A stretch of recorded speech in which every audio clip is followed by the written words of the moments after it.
harga bahan-bahan pokok makin kesini makin mahal ya. Mana minyak goreng langka lagi, terus Umi goreng ikannya pakai apa dong? Iya, beli saja yang ada, Mi. Meskipun mahal. Tapi kan kasihan masyarakat yang nggak mampu beli. Mana banyak sekali penjual minyak dadakan lagi yang bermunculan. Ini kan meresahkan emak-emak banget, Bi. Ya, seharusnya ini tidak terjadi ya. Idealnya memang tidak terjadi. Karena dalam Islam berdagang itu ada aturannya. Kalau ini masuk dalam penimbunan, kalau kasus sekarang yang menimpa kita ini kayaknya banyak yang pedagang-pedagang nakal ya, yang menimbun minyak goreng sehingga masyarakat jadi kesusahan. Oh gitu ya. Kalau seperti itu, Abi jelaskan saja ya di sini. Boleh. Nanti Tapi kita sebelumnya jelaskan. kita sapa pemirsa yang ada di rumah dan ibu-ibu yang sudah hadir di studio ya, Bi. Assalamualaikum warahmatullahi wabarakatuh. Waalaikumsalam warahmatullahi wabarakatuh.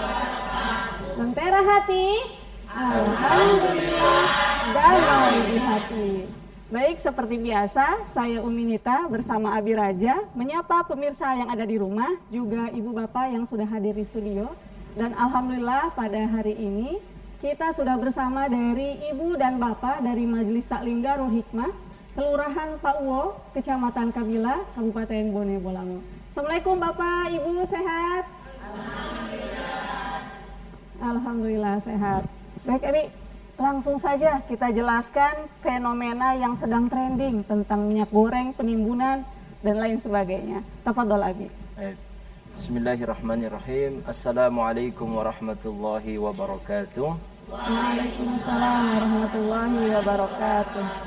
Alhamdulillah, assalatu wassalamu ala rasulillah wa ala alihi wa ashabihi wa mawala. Para pemirsa TVRI Gorontalo yang dimuliakan Allah, bil khusus anggota Majelis Ta'lim yang sudah hadir di studio. Fenomena yang menimpa kita saat ini adalah kelangkaan minyak goreng. Itu ibu-ibu yang paling merasakan ya tentang kelangkaan ini. Padahal pemerintah sudah menetapkan harga minyak goreng itu turun. Tapi aneh bin ajaibnya justru setelah turun jadi langka di pasaran. Udah gitu harganya mahal. Masih lebih baik yang sebelumnya. Mahal tapi ada. Sekarang mahal ya, tapi kemudian sangat sulit untuk ditemukan di pasaran.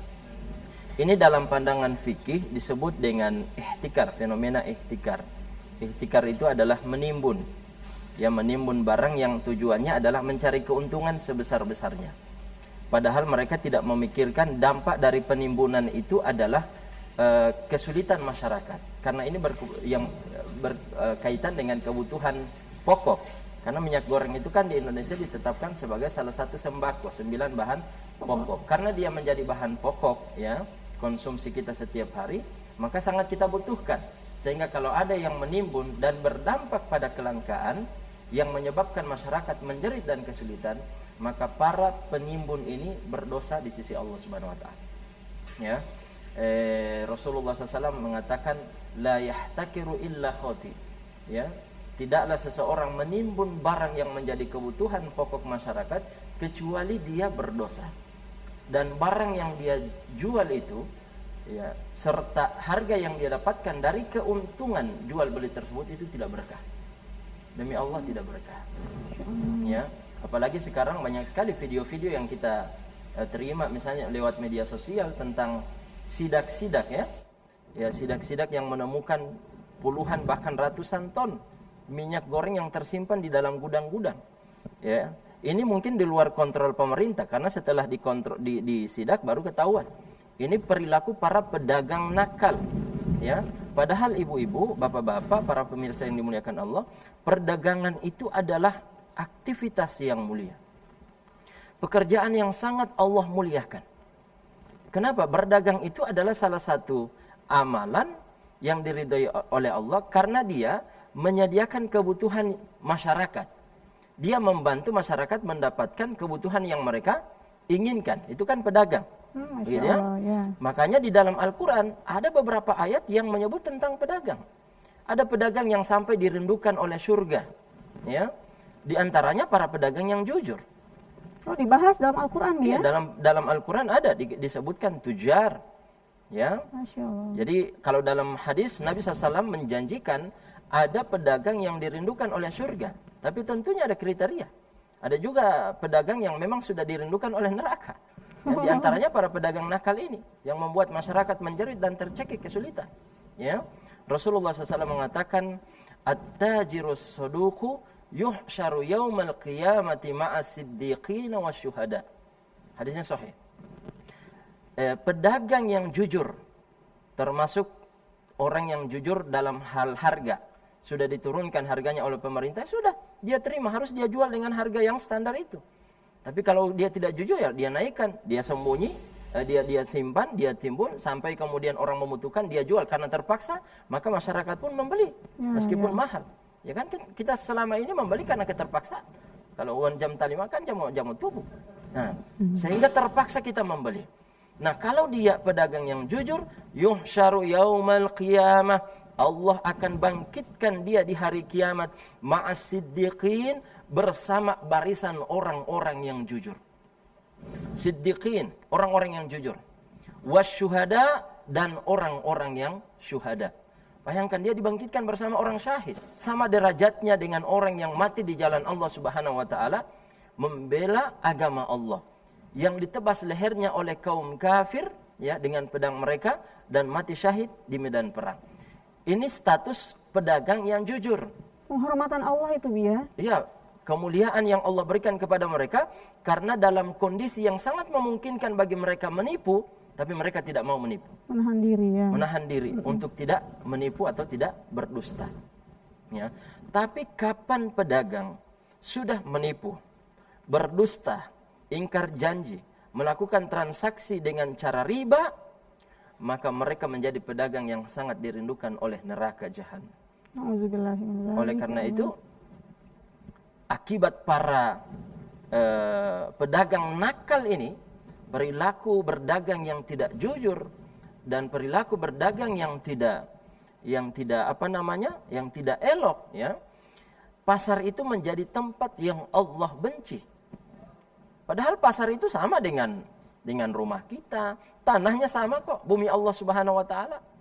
Tapi kenapa kemudian Rasul sampai mengatakan ahabbul biladi ilallahi masajiduha wa abghadul biladi ilallahi aswaquha. Tempat yang paling Allah cintai itu adalah masjid-masjidnya. Tempat yang ada di muka bumi yang paling Allah sukai, paling banyak rahmat dan kasih sayang Allah turunkan di dalamnya adalah masjid-masjid. Makanya kalau mau cari rahmat Allah, ya di masjid, ya, jangan cari di tempat lain. Wa abghadul biladi ilallahi aswaquha. Dan tempat yang paling Allah benci, paling Allah marah adalah pasar-pasar. Kok bisa begitu, Pi? Bisa dijelaskan mungkin? Sekarang pertanyaannya, kok bisa pasar Allah benci? Padahal aktivitasnya adalah kemuliaan perdagangan. Bukankah para pedagang itu Allah muliakan aktivitasnya? Ternyata kata Imam An-Nawawi, ulama besar muharrir mazhab Syafi'i, beliau menjelaskan, menjabarkan tentang maksud hadis ini. Beliau mengatakan, kenapa? Karena pasar itu adalah mahallul gish, tempatnya penipuan. Paling terjadi penipuan itu di dalam pasar.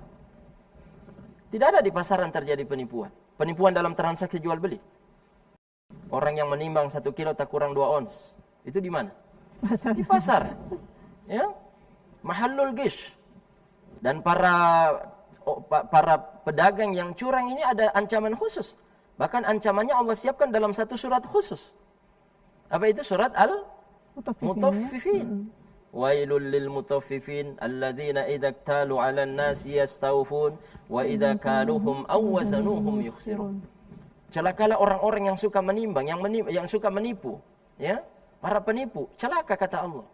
Siapa mereka yang suka menipu itu? Alladzina idza iktalu 'alan nasi yastawfun.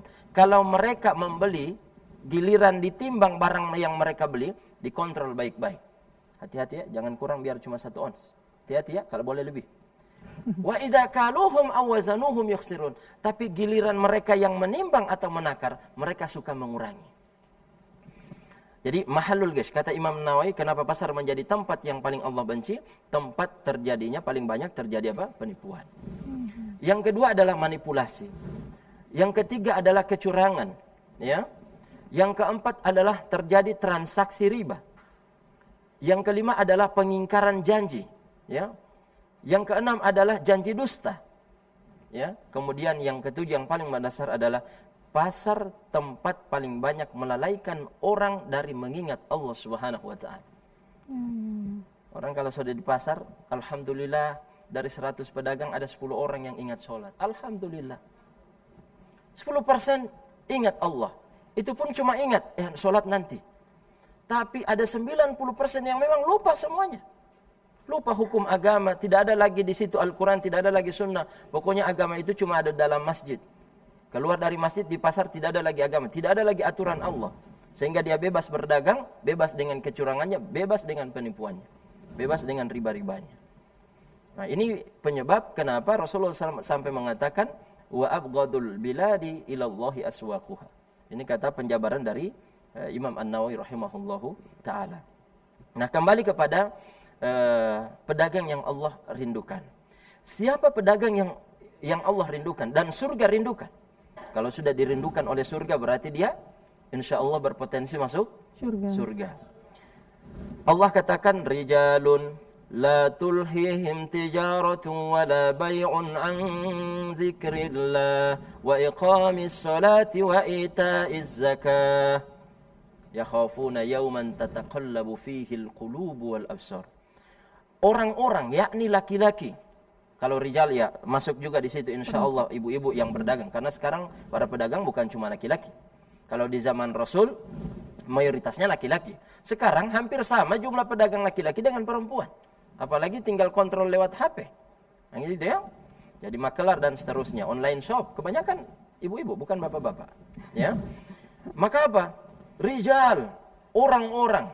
La tulhihim tijaratun. Yang berdagang tidak melalaikan berdagang, aktivitas jual beli tidak melalaikan mereka daripada mengingat Allah. Ustadz, saya berdagang tidak pernah lupa Allah. Sholat enggak? Enggak. Berarti Anda tidak ingat Allah. Loh kan saya yang penting ingat Allah Pak Ustadz. Ingat Allah itu harus diaplikasikan dalam bentuk sholat. Apa hubungan korelasi antara zikrullah dengan sholat? Zikrullah yang dimaksud adalah sholat. Karena kebanyakan orang kalau sudah berdagang lupa sholat. Waliyama ohilam tabiya Ustadz bokotor wati. Ya kan? Ya. Apalagi tadi pagi sebelum lo berangkat di patal jallo bingung.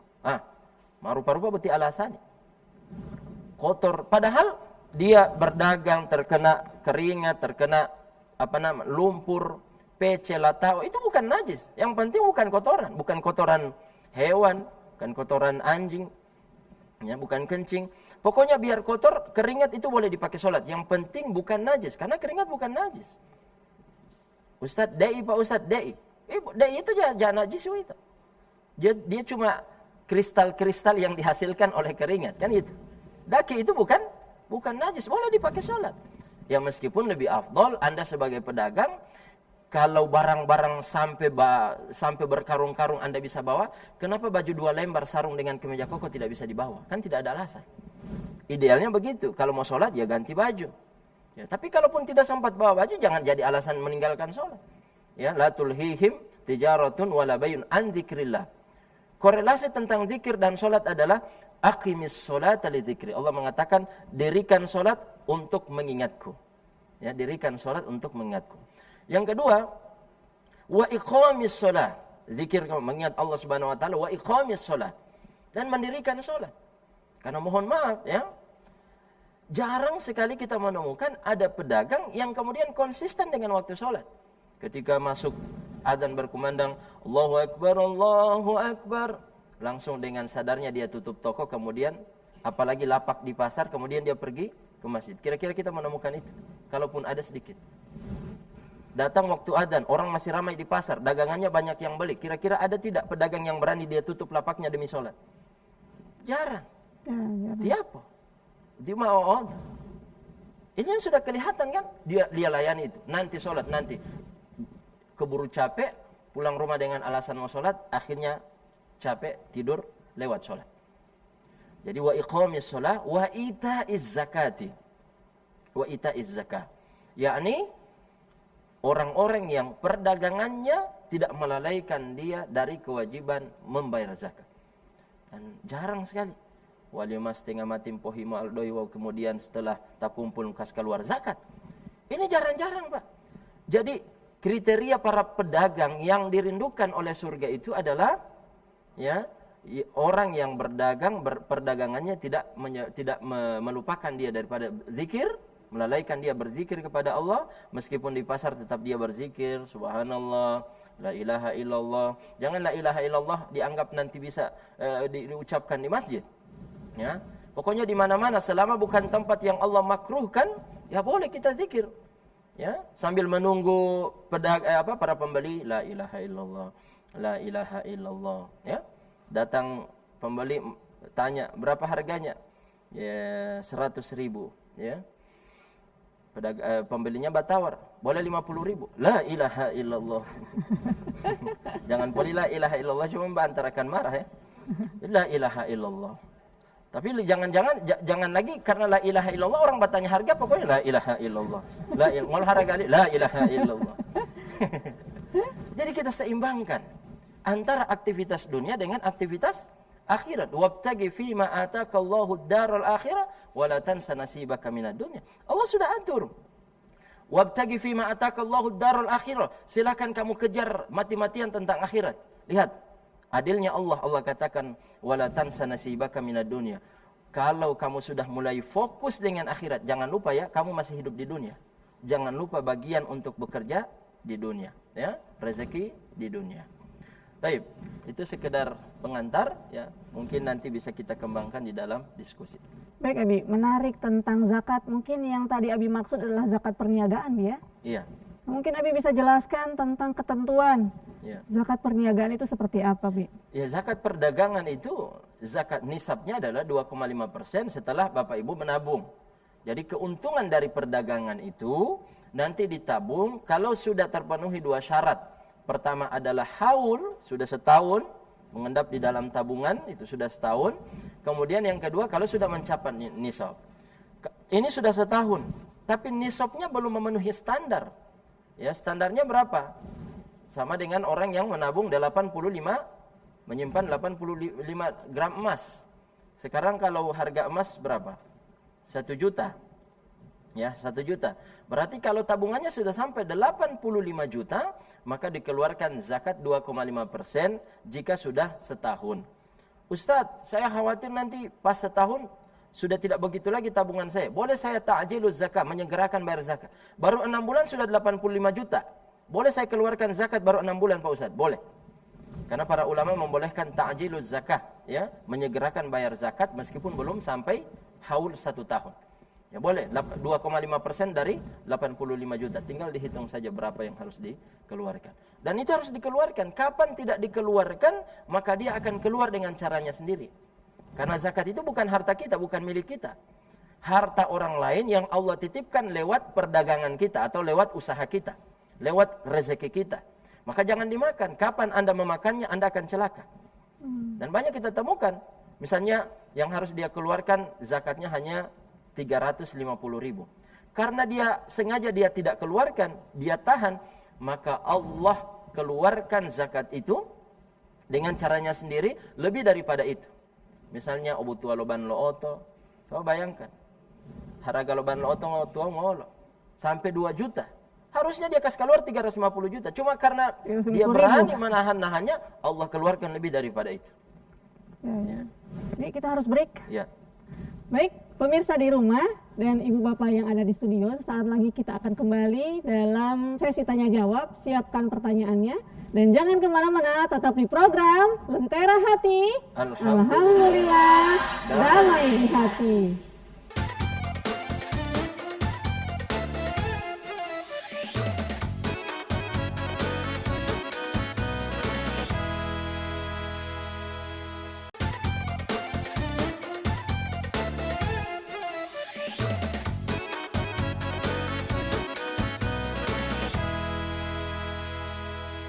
Kembali lagi dalam program Lentera Hati. Alhamdulillah, damai hati. Baik, langsung saja kepada Bapak Ibu di studio yang ingin bertanya. Disilakan. Boleh angkat tangan. Oh iya, yuk silakan sebutkan nama dan dari majelis taklim mana. Assalamualaikum warahmatullahi wabarakatuh. Waalaikumsalam warahmatullahi wabarakatuh. Nama saya Ibu Fatma Moli dari Majelis Taklim Darul Hikmah, Kelurahan Pauwo, Kecamatan Kabila, Kabupaten Bone Bolango.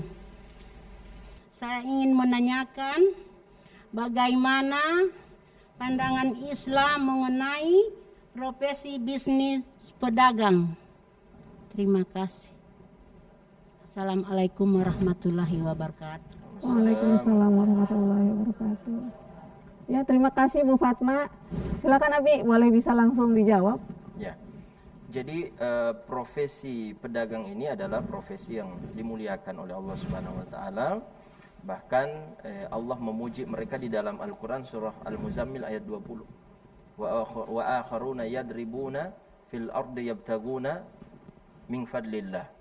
Jadi dalam surat Al-Muzammil ini perintahnya tentang qiyamul lail. Nabi SAW kadang membaca surat yang panjang, kadang ya antara-antara, ya kadang pendek. Tergantung siapa yang ada di belakang Nabi. Ya, kenapa tidak lama-lama? Karena di belakang Nabi ada orang yang capek karena sudah seharian bekerja mencari nafkah. Ya, yadribuna fil ard ini kata para ulama tafsir adalah para tujar, para pedagang. Ya, yadribuna fil ard, mereka berpindah dari satu tempat ke tempat yang lain, dan itu biasanya dilakukan oleh para pedagang. Hari ini pasar apa? Besok pasar apa? Hari ini pasar Selasa, besok pasar Minggu misalnya. Meskipun pasar Minggunya di hari Sabtu misalnya ya. Tapi kan mereka pindah dari satu pasar ke tempat yang lain, ke pasar yang lain. Maka ini aktivitas yang baik. Allah puji mereka dalam Al-Qur'an. Tapi kapan? Ketika mereka tidak melalaikan sholat dan mereka tetap memberikan hak-hak Allah Subhanahu wa taala, zakat, zikir dan seterusnya. Dalam hadis lain Rasul mengatakan alaikum bittijarah fa inna fiha tis'ata a'syarir rizq. Berdaganglah kalian karena sesungguhnya dalam perdagangan itu adalah 9 dari 10 pintu rezeki. Ya. Jadi 9 dari 10 pintu rezeki Allah Subhanahu wa taala, dan ini sudah sering kita dengarkan, dan dengan hadis itu membuat orang termotivasi untuk berdagang karena dia paling banyak berkahnya, kan gitu. Paling banyak berkahnya, yang penting jaga ketentuan tadi yang saya jelaskan. Ya, kalau melanggar ketentuan jadi banyak celakanya, banyak laknatnya daripada berkahnya. Baik, itu jawaban saya. Oh, Masya Allah. Begitu Bu Fatma ya, insya Allah bermanfaat. Selanjutnya masih ada yang ingin bertanya Bu? Iya, silakan Bu. Assalamualaikum warahmatullahi wabarakatuh. Waalaikumsalam warahmatullahi wabarakatuh. Perkenalkan, nama saya Ibu Nur Halia Samuda dari Majelis Taklim Darul Hikmah, Kelurahan Pauwo, Kecamatan Kabila. Abi, saya ingin bertanya, tadi kan Abi telah menjelaskan perdagangan yang mengandung riba ya. Bagaimana cara kita menghindari pekerjaan atau usaha dagangan kita agar terhindar dari riba? Dan bagaimana cara kiat-kiat agar kiat-kiat secara muslim dalam mencari nafkah, bagaimana caranya berdagang secara ajaran agama Islam yang halal ya.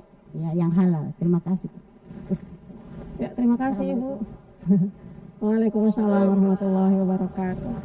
Ada dua pertanyaan, Bi. Ya?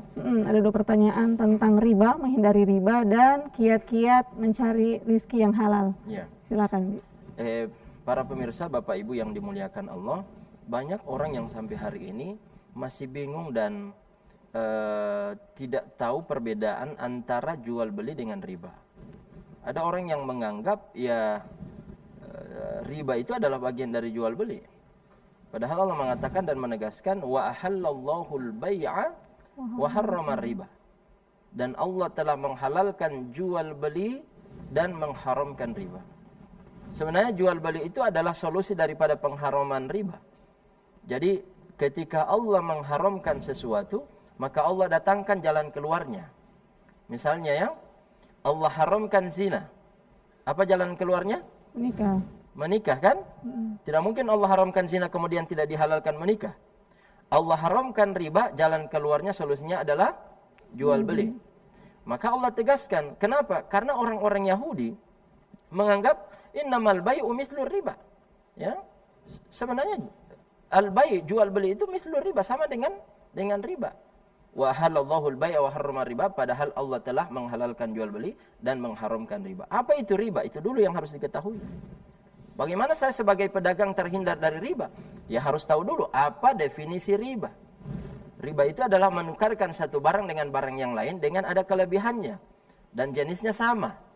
Misalnya dulu kita belum pakai uang rupiah, masih sangat sulit untuk rupiah, sehingga kalau di kampung-kampung saya sempat mengalami orang biasanya barter. Ya, sebenarnya asli jual beli itu barter, manual. Ya, bukan mata uang, tidak, tapi barang dengan barang. Begitulah yang terjadi di zaman Nabi. Kemudian sistem jual beli yang terjadi di Romawi itu adalah pakai dinar, maka kemudian dinar itu diadopsi di dalam sistem transaksi Nabi SAW dan para sahabat. Jadi dinar sendiri itu bukan berasal dari Islam, tapi dari Romawi, bukan dari Madinah atau dari Mekah, tidak. Karena asal berdagangnya adalah barang dengan barang. Tapi kalau barangnya itu sejenis, maka kelebihannya itu menjadi riba. Misalnya dulu ada yang bilang begini, Pak, tolong pinjamkan saya beras 1 gantang. Nanti panen nanti akan saya ganti dengan 1 gantang setengah atau 2 gantang. Dulu kan begitu. Ya, 1 gantang mau ganti dengan 2 gantang. Berasnya dengan beras dengan beras. Ini menjadi apa? Menjadi riba. Karena Anda meminjamkan 1 gantang, kembalinya 2 gantang. 1 gantang kelebihannya itu jadi riba. Kalau Ustaz, bukan kualitasnya 1 berbeda, gantang, cuma 1 liter. Pokoknya semua kelebihan itu adalah riba. Anda mengambil keuntungan dari pinjaman itu. Tapi kan kualitasnya berbeda, Bi. Beras yang biasa-biasa aja ditukar dengan beras yang Ya, lebih baik. kalau dia sejenis itu yang diharamkan. Tapi kalau beda kualitas ya tidak masalah. Kan gitu. Jadi Bapak Ibu yang dimuliakan Allah, sekarang prakteknya kalau di dalam nilai tukar kita rupiah, orang meminjamkan uang 1 juta, ketentuannya dia harus kembali 1.200.000. Ya, 200-nya itu adalah riba. Jangankan 200, 20.000 riba. Pokoknya kullu qardin jarra naf'an fahuwa riba. Setiap pinjaman yang mendatangkan keuntungan dan manfaat lebih kepada yang meminjamkan, maka itu termasuk riba. Jadi begitu. Jadi tidak harus banyak-banyak, sedikit saja yang penting dia kelebihan daripada transaksi pinjam meminjam itu, maka dia termasuk riba. Jadi tahu dulu apa prinsip riba yang sebenarnya. Kalau sudah tahu itu, baru tahu bagaimana cara menghindarkan diri. Jangan lakukan. Ya, jangan lakukan itu. Tapi kalau orang berdagang dengan sistem kredit gimana, Abi? Iya kan? Misalnya kalau harga cash 3 juta sofa misalnya, atau 3,5 juta. Kalau dia ambil kredit, maka jadi 4 juta. Berarti ini ada 2 harga. Ya, para ulama membolehkan sistem jual kredit. Jangan bilang itu riba. Oh, Ustaz, Abi dia ambilnya sampai 5 juta misalnya. Selisihnya 1,5 juta. Ya, Anda dapat keuntungan. Keuntungannya apa? Ada penangguhan waktu. Tidak punya uang cash kan? Baik, apa manfaat yang Anda dapatkan sebagai pembeli? Dapat dengan uang sekian, Anda bisa bawa pulang sofa, kemudian bayarnya nyicil selama setahun. Makanya ya wajar juga sampai 1 juta atau 1,5 juta keuntungannya. Meskipun jangan mahal-mahal lah ya. Ya, apalagi kalau saya yang beli ya. Tapi kalau cash 3 juta, kalau kredit 3,5 juta. Keuntungannya adalah dia dapat keringanan. Kemudian si penjualnya adalah dia dirugikan karena waktu. Sebagai ganti dari rugi waktu itu, maka dia dapat diberikan balasan yang lebih tinggi. Mungkin poinnya itu sama-sama ridho ya antara penjual dengan pembeli. Ya, memang prinsip dasar dalam transaksi jual beli adalah tarodin, rela, ya, sukarela. Si penjual rela, si pembeli juga rela. Ya, tidak ada keterpaksaan. Kalau ada keterpaksaan, maka menjadikan akad jual beli itu menjadi haram. Begitu. Ini pertanyaan kedua, Bi, tadi dari Bu Nurhaila, kiat-kiat mencari harta halal itu seperti apa? Mencari harta halal. Pertama, motivasinya adalah surga. Ya, bahwa kita ini hidup di dunia tidak lama. Kita makan berapa porsi yang kita butuhkan satu hari. Sekali makan paling setengah piring atau 1 piring. Maka carilah rezeki yang halal. Kalaupun kita dapat harta yang banyak dengan cara yang haram, maka semuanya akan kita tinggalkan. Dosanya akan melekat sepanjang masa. Kita akan disiksa mulai dari kubur sampai hari kiamat. Masuk nerakanya gara-gara mencari harta yang haram. Padahal harta yang haram itu sangat singkat kita nikmati. Bahkan tidak bisa kita nikmati. Setelah kita meninggal kita akan tinggalkan. Orang kalau meninggal, Pak, 3 yang ikut ke kubur kan? Pertama keluarga, kedua harta, ketiga amal. Ya, yang masuk ke dalam kubur hanya amal. Hanya amal. Yang 2 akan kembali, keluarga dan harta. Harta yang selama ini dia usahakan dengan jerih payahnya, banting tulang siang malam. Kemudian ternyata dia cari dengan cara yang haram, dia tinggalkan semuanya. Dosa dari mencari harta yang haram itu dia bawa masuk ke dalam kubur. Na'udzubillah min dzalik. Jadi motivasinya itu, Bu, surga. Allah janjikan surga bagi para pekerja dengan tangannya sendiri dan dengan cara yang halal. Dan ingat, kapan rezeki itu kan sudah teratur. Tidak akan berkurang, tidak akan bertambah. Rezeki sudah Allah tetapkan. Maka carilah dengan cara yang halal. Anda mau cari dengan cara yang haram, rezekinya tetap begitu. Makanya rugi kalau tidak mau cari dengan cara yang halal. Haram dengan halal, rezekinya tetap segitu. Kenapa kita tidak cari dengan cara yang halal? Kemarin saya kontrak ada seorang pekerja. Saya suruh buat semacam kolam ikan kecil yang ada pancuran air begitu. Dia kerjanya malam di saya. Saya tanya, kenapa tidak kerja siang? Dia bilang, karena saya siang bekerja. Saya tanya, kerjanya di mana? Kerjanya di koperasi. Koperasi simpan pinjam. Lalu dia tanya, Ustadz, saya sebenarnya selama bekerja di koperasi itu saya tidak tenang. Saya mau minta fatwa nanti setelah ini Pak Ustadz. Saya bilang, selesaikan dulu kerja, baru nanti setelah itu saya akan jelaskan bagaimana. Artinya orang yang bekerja di tempat seperti itu juga tidak tenang. Kalau dia sudah mulai tahu hukumnya, paling tidak dia ingin cari tahu bagaimana hukum kerja di tempat-tempat yang seperti itu, yang ada sistem ribawi. Kan begitu. Kalau belum tahu ya dia tenang-tenang saja, karena tidak tahu hukum kan gitu. Kalau sudah mulai tahu, apalagi sudah tahu, lalu tetap memaksakan diri bekerja di situ, maka ketidaktenangan akan menyelimuti hatinya. Solusinya bagaimana? Ya sambil berusaha ada pekerjaan yang lebih halal, tapi kata Syekh Yusuf Al-Qardawi, boleh sambil menunggu pekerjaan yang pasti dan halal, dia lanjutkan pekerjaan yang ada di sini. Tapi yang ekstrim, bagaimana? Orang-orang ekstrim mengatakan, sudah tinggalkan ini. Man taruka syai'an lillahi abdalahu khairan minhu. Siapa yang meninggalkan pekerjaan yang haram karena Allah, Allah akan ganti dengan sesuatu yang lebih baik. Persoalannya kalau dia tinggal, bagaimana sambil menunggu pekerjaan belum pasti, bagaimana nafkah istri dan anak-anaknya. Maka boleh, silakan pilih 2 pendapat ini. Ada 2 fatwa, meninggalkan segera meskipun belum jelas pekerjaan yang halal, atau sambil menunggu pekerjaan yang halal, membenci pekerjaan ini tapi tetap dijalani dalam rangka memberikan nafkah dan kewajiban terhadap istri dan anak-anak. Allah Ta'ala alam bisawab. Baik, kita rehat sejenak, Bi. Baik pemirsa, sebelum kita lanjut di sesi tanya jawab berikutnya, kita harus break sejenak. Jangan kemana-mana, tetap di program Lentera Hati. Alhamdulillah, damai di hati.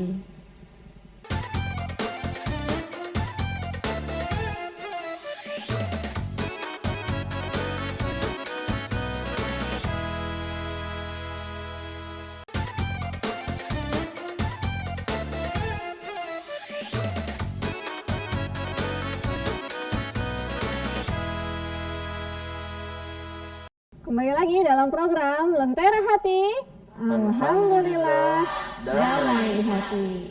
Baik, bagi pemirsa di rumah yang ingin bergabung, boleh mengirimkan pertanyaan di nomor telepon 0811 430 1155. Baik. Oh, ini sudah ada pertanyaan masuk, Mi. Ya. Umi bacakan dulu ya. Ya. Assalamualaikum Umi, Abi, saya Yuli dari Kota Barat. Langsung saja, saya adalah pedagang produk Islami dengan sistem seller. Awal jualan itu saya suka dengan produknya karena bisa mengedukasi orang tua dan anak-anak. Jadi saya pikir, kenapa tidak jual saja agar lebih bermanfaat. Akhirnya saya jualan. Belakangan terkendala dengan harga yang menurut konsumen sangat mahal. Tapi karena banyak yang suka dengan produk ini dan merasa kasihan dengan konsumen yang tidak mampu beli, maka harga produknya saya turunkan dari harga yang sudah ditentukan oleh produsen. Nah, bagaimana pandangan Islam dan Abi terkait hal yang saya lakukan? Apakah saya berdosa karena bisa merugikan seller yang lain? Jadi dia menurunkan harga dari yang produsen tentukan seperti itu. Silakan Abi, boleh langsung dijawab. Berarti dia tujuannya bukan merusak pasar. Dia tujuannya adalah meringankan, karena itu menjadi kebutuhan, apalagi ada nilai edukasinya di situ. Dengan niat baiknya insya Allah dia tidak masalah. Karena tidak ada yang dia langgar, tidak ada prinsip perdagangan yang dia langgar. dari sana dia sama dengan orang bersedekah. Bayangkan dia beli dari suppliernya misalnya harga 1 juta, lalu dia jual harga 900. Dia kan tekor 100.000, sama dengan bersedekah berarti. Niatnya bukan untuk berdagang, berarti dia sekedar bersedekah saja, berdagangnya dengan Allah Subhanahu wa taala. Kan gitu ya. Yang biasanya adalah dia cari untung. Misalnya dia beli dari supplier 1 juta, dia jual kembali 1.200.000, dapat untungnya 200.000 atau 100.000. Itu yang seharusnya. Ini bagaimana maksudnya ini? Apakah dia, kalau dia menjual harga lebih rendah daripada reseller, berarti dia tidak dapat untung? Mungkin Dia hanya bersedekah. Mungkin yang jadi keraguan ini Bu Yuli ini, apakah ini merusak harga pasar seperti itu, Bu? Di Ya pasaran tidak. Dia tidak. Yang merusak harga pasar itu tetap orang dapat untung. Misalnya di tempat lain harganya 1 juta. Lalu dengan menjual 800.000 dia sudah dapat untung. Modal barang itu misalnya 600.000. Orang rata-rata jualnya berapa? 1 juta. Lalu dia berani turunkan harga. Dia banting harga hanya 800.000. Dia dapat untung 200.000. Nah, ini dengan tujuan merusak pasar, ini juga yang menjadi masalah secara sosial ya. Ini menjadi masalah dengan pedagang-pedagang lain. Meskipun sebenarnya pada prinsipnya sah-sah saja. Karena setiap orang boleh mengambil keuntungan sesuai dengan keinginan dia, dengan kehendak dia. Jadi dalam Islam itu tidak ada aturan berapa persen boleh mengambil keuntungan. Ya namanya berdagang, mengambil keuntungan sebesar-besarnya boleh. Tapi jangan juga basolosan diri. Orang lain cuma 500.000, dia sampai 1.200.000. Ya sama dengan orang, mohon maaf ya, jual bensin ya. Jual bensin.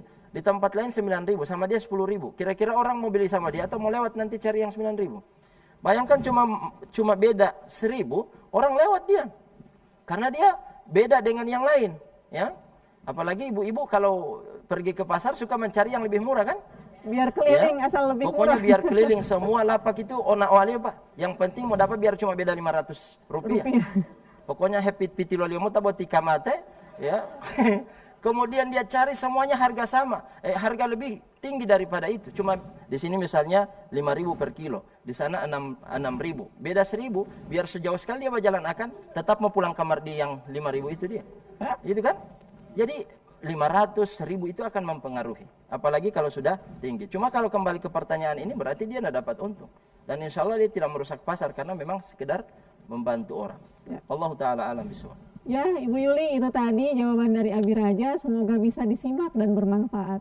Mungkin dari ibu-ibu atau bapak-bapak yang ada yang ingin bertanya, silakan Ibu. Bismillahirrahmanirrahim. Assalamualaikum warahmatullahi wabarakatuh. Waalaikumsalam warahmatullahi wabarakatuh. Nama saya Ibu Hadijah Moli, Majelis Taklim dari Darul Hikmah, Kelurahan Pauo, Kecamatan Kabila, Kabupaten Bone Bolango. Saya ingin bertanya, Abi Umi, salah satu hadis Nabi mengatakan, pedagang yang jujur dan amanah akan bersama para nabi dan orang-orang yang jujur di surga. Pertanyaannya adalah, pedagang yang bagaimanakah yang dikatakan jujur? Terima kasih. Wassalamualaikum warahmatullahi wabarakatuh. Waalaikumsalam warahmatullahi wabarakatuh. Baik, mungkin jawabannya yang tadi sudah Abi jelaskan, Bi, ya? Iya. Atau ada masih yang ingin ditambahkan? Sebenarnya kan tadi sudah sempat dijelaskan untuk pertanyaan tadi. Jadi cuma mau tambahkan sedikit ya, Abi tambahkan sedikit tentang pedagang yang jujur itu adalah pedagang yang kemudian berprinsip pada syariat Islam, ya. Dia tidak melanggar norma-norma yang sudah diletakkan oleh agama.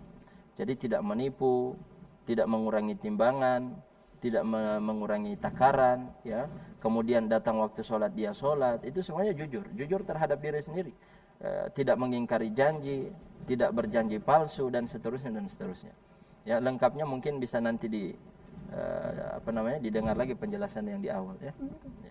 Umi deh yang mau nanya, Bi. Ya sudah, silakan.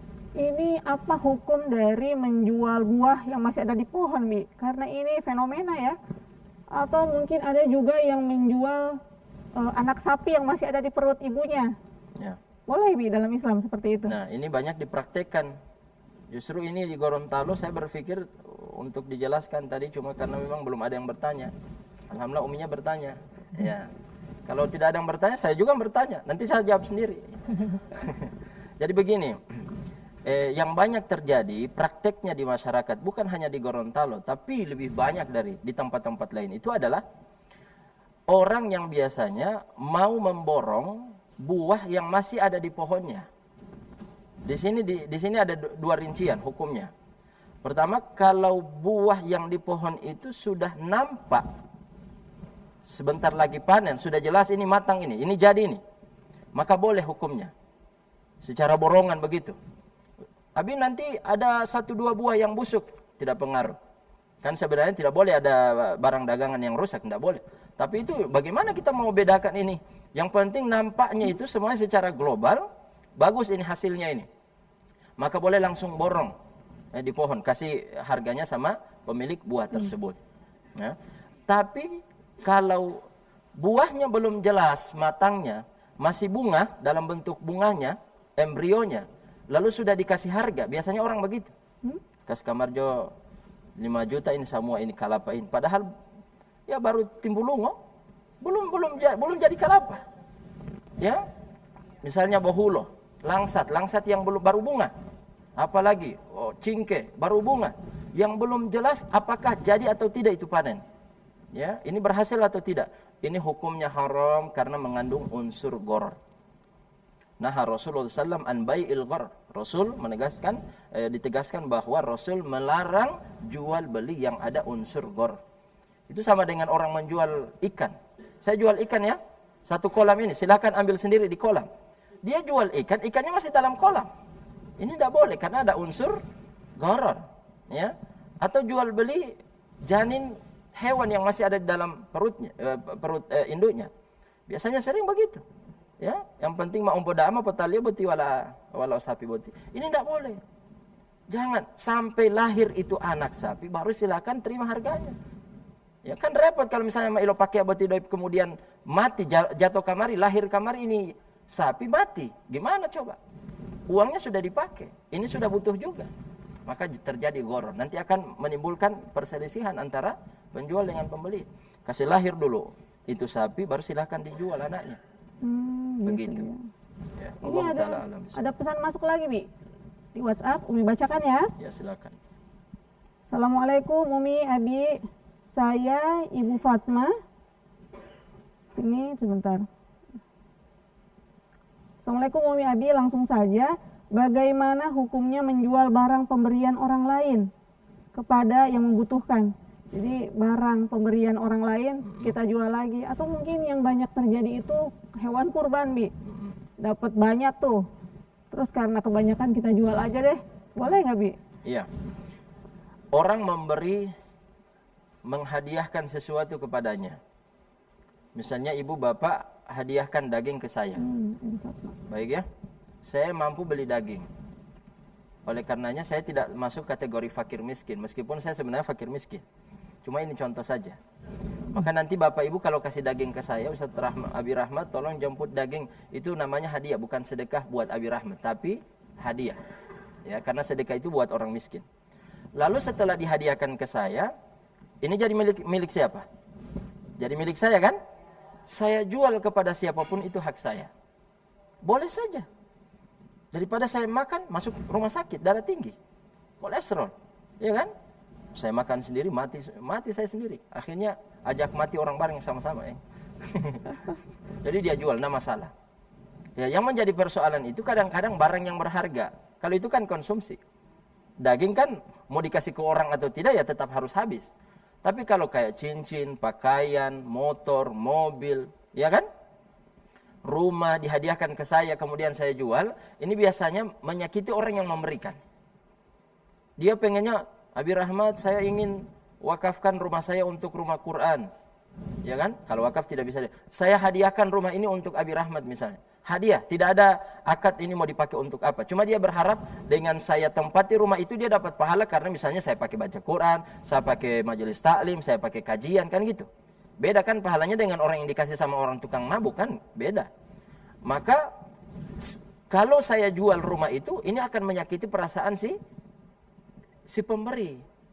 Meskipun sah-sah saja. Kalau Boleh izin saja. dulu boleh Bu ya? Ya? Kalau izin dulu karena nggak enakan kan? Ini rumah saya jual deh. Ya karena boleh saya- saja izin dulu kalau memang dia setujui. Sebenarnya disetujui atau tidak kan itu sudah jadi milik dia. Ya. Oh, masya Cuma Allah. etikanya supaya menjaga ini ada kenangan. Dia memberikan itu kepada kita. Bisa jadi dia berikan kepada orang. Iya kan? Maka hargai pemberian itu untuk tidak memberikan kepada orang. Kecuali yang tidak punya nilai. Nilainya artinya ada. Artinya kita jual kepada orang lain, kita bisa beli lagi. Ya kan? Kita bisa beli lagi. Tapi kalau itu barang-barang yang langka, sesuatu yang spesial, ya usahakan tidak dijual lah. Ya, paham. Ya. Baik, itu dia Bu Fatmah dari Tomulo Butao. Insya Allah bisa bermanfaat ya Bu. Dari Bapak Ibu di studio, masih ada yang ingin bertanya? Ya. Silakan Pak. Kedua. Assalamualaikum warahmatullahi wabarakatuh. Waalaikumsalam warahmatullahi wabarakatuh. Nama saya Asdin Pasilia dari Masjid Darul Hikmah Kelurahan Pauwo sebagai pembina Majelis Taklim. Pertanyaan saya Abi Umi mengenai sholat dan zikir. Yaitu banyak yang menganggap atau lebih besar mereka itu mengadakan zikir daripada sholat. Mohon dijelaskan. Ya. Lebih banyak zikirnya daripada sholatnya. Baik. Silakan Abi, langsung dijawab saja. Ya. Jadi kumpul-kumpul, zikir, datang waktu sholat lewat. Mereka dapat pahala dari zikirnya. Tapi mendapatkan dosa besar dari meninggalkan sholatnya. Allah itu maha adil. Allah menghargai setiap kebaikan, sekecil apapun kebaikan yang kita lakukan, Allah kasih pahala. Tapi kapan kita meninggalkan sesuatu yang wajib, dapat dosa, berarti pahala itu akan tertutup dengan dosa. Tapi akan tercatat dua-duanya. Cuma nanti akan ditimbang kan gitu. Ditimbang. Ya, faman ya'mal mithqala dzarratin khairan yarah, wa may ya'mal mithqala dzarratin syarran yarah. Dia akan melihat. Jadi pahala dari zikir banyak misalnya. Karena dia lama berzikir. Sekali dia meninggalkan sholat, dosanya juga besar. Allah itu maha adil. Allah tidak mau gara-gara kamu tidak sholat semua zikirmu sia-sia ya. Enggak. Ibu-ibu taat kepada suami. Salah satu ciri istri soleha apa? Taat kepada suami. On parenta mal paitualio langsung timihulo nao kan gitu. Itu istri soleha. Kalau istri toleha, on parenta mal paitu apa hemponangan ngamai. Jadi ibu taat kepada suami dapat pahala, tapi meninggalkan sholat dapat dosa. Nanti Allah mau hitung. Pahala berbakti sekian, meninggalkan sholat sekian. Ya tinggal siapa yang berat timbangan kebaikannya dia di surga, yang berat timbangan keburukannya dia di dalam neraka. Ya, makanya jangan sampai meninggalkan sholat, karena sholat ini ibadah penentu angka. Ibadah penentu angka. Semua kebaikan-kebaikan kita bagus ya, banyak. Tapi kalau sholat ditinggalkan, ya angkanya 0. Ya, nanti bom palu sih buat diamali. Tidak ada catatannya. Ya, tidak ada hasilnya. Allah Ta'ala alam. Masih ada yang ingin bertanya Bu? Silakan Bu. Assalamualaikum warahmatullahi wabarakatuh. Waalaikumsalam warahmatullahi wabarakatuh. Nama saya Erawati Abu Bakar dari Majelis Taklim Darul Hikmah, Kelurahan Pauwo, Kecamatan Kabila, Kabupaten Bone Bolango. Yang seperti dijelaskan tadi, Rasulullah Shallallahu Alaihi Wasallam dikatakan sebagai Rasul yang jujur, termasuk dalam hal berdagang. Beliau tidak pernah mengurangi takarannya dalam dagangannya. Beliau adalah seorang yang jujur. Kelebihan, kekurangan dan kondisi barang tersebut disampaikan kepada para pembeli. Dari itulah beliau dikatakan sebagai Al-Amin. Yang menjadi pertanyaan saya, Abi, Umi, masih adakah di zaman sekarang ini pedagang yang seperti Rasulullah? Terima kasih. Assalamualaikum warahmatullahi wabarakatuh. Waalaikumsalam warahmatullahi wabarakatuh. Masih adakah pedagang yang kualitasnya seperti Rasulullah Abi? Kalau bicara kualitas tentu tidak ada yang sama. Ya, Rasulullah SAW itu tidak ada yang bisa menyamai beliau, kepribadian beliau, akhlak, kejujuran, amanah. Sama dengan beliau itu sangat jauh kita.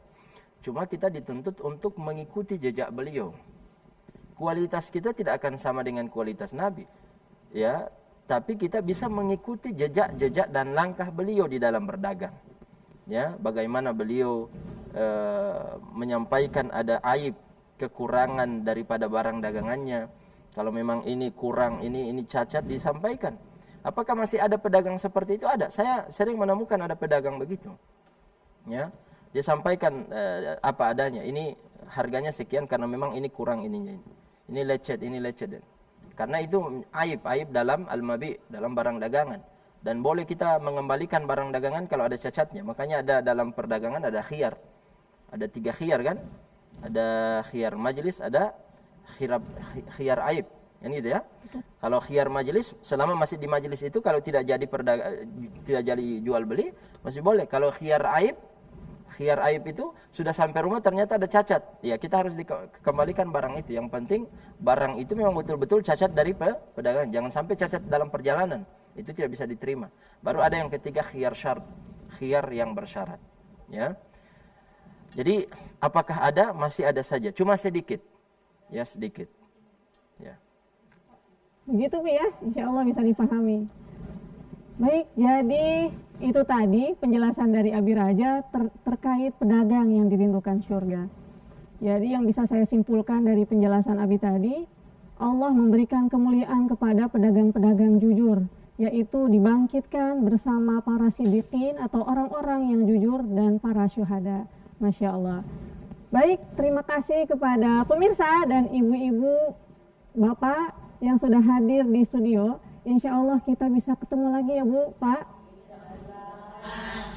Baik, saya Nita Konita undur diri bersama Abi Raja. Billahi taufiq wal hidayah. Wassalamualaikum warahmatullahi wabarakatuh. Waalaikumsalam warahmatullahi wabarakatuh. Mentera hati, alhamdulillah, damai di hati.